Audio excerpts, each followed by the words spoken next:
Nous sommes sur le site de la réfection des murs intérieurs de l'église de Saint-Jean et d'Orléans.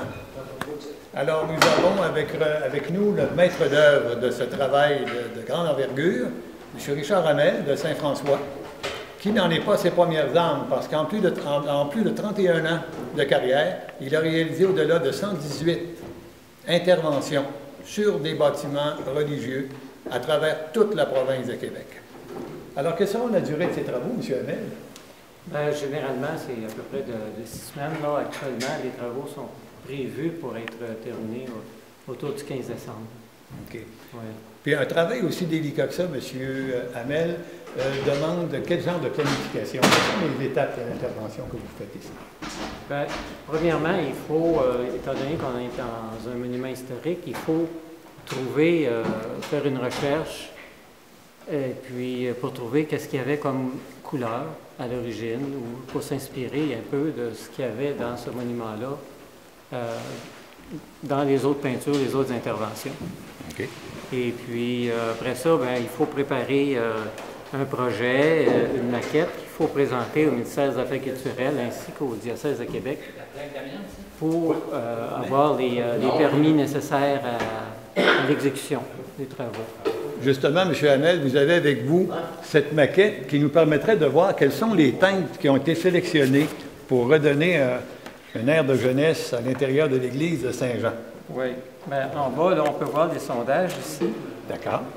Que j'ai effectués dans la voûte pour retrouver les anciennes couleurs. Les grattages, c'est ça, les sondages. Puis après ça, l'élaboration de la maquette, on retrouve ici les couleurs que j'ai trouvées dans ces échantillons-là.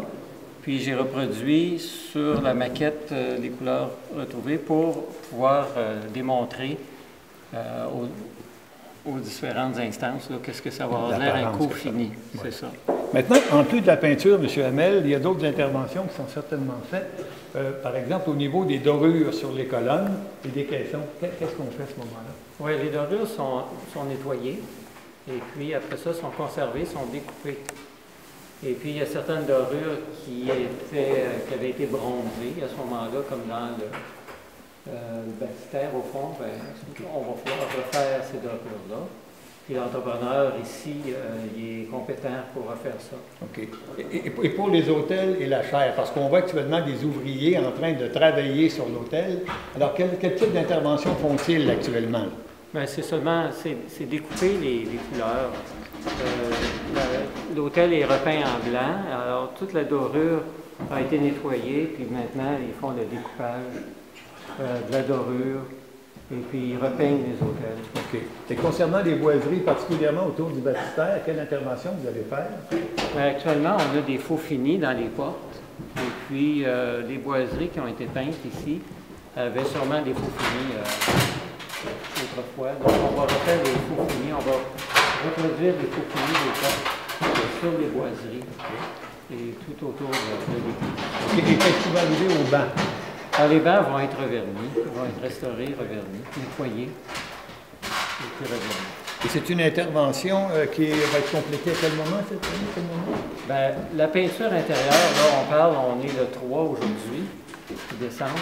Et puis, en principe, là, les échafaudages vont être démontés d'ici à la fin de semaine. Et puis, il va rester toute la partie basse. Okay. Tout le haut, la voûte est terminée, les murs, toutes les interventions qui nécessitent un échafaudage actuellement sont terminées, ou avaient été terminées.